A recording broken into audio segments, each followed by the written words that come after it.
Today, Afghanistan is ruled by a terrorist group who has no internal or external legitimacy.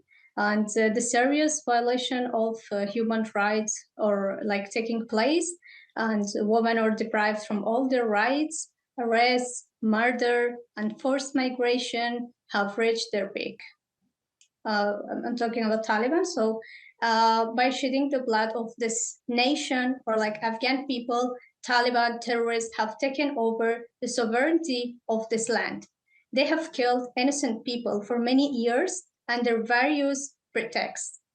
The Taliban crimes include robbery, looting, murder, usurpation of people's land and houses, setting fire to school and different villages, drug trafficking, etc. I think there's no group called normal Taliban. Like their method, thinking, and performance of all Taliban are the same, and they have like one leader. And but the struggle for power divided them in two groups. Like one is Haqqani group, another one is group of son of Mullah Omar. Taliban have a very close relation with all terrorist groups, especially with Al Qaeda. And the good example is Ayman al-Zawahiri life in Afghanistan in a house of a Taliban official. And I think it proved the relation between these two terrorist groups. And today, because of Taliban government, the regime of Taliban, Afghanistan has become a nest of terrorism, and various terrorist groups are active in Afghanistan now. I think the performance of the Taliban is the biggest reason for their non-recognition by the world.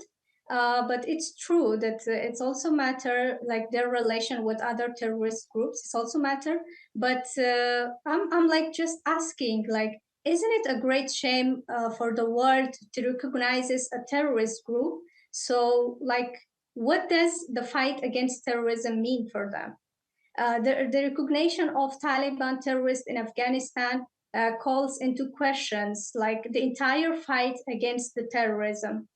I think the victim of all these global destructive policies of the world are the people of this land.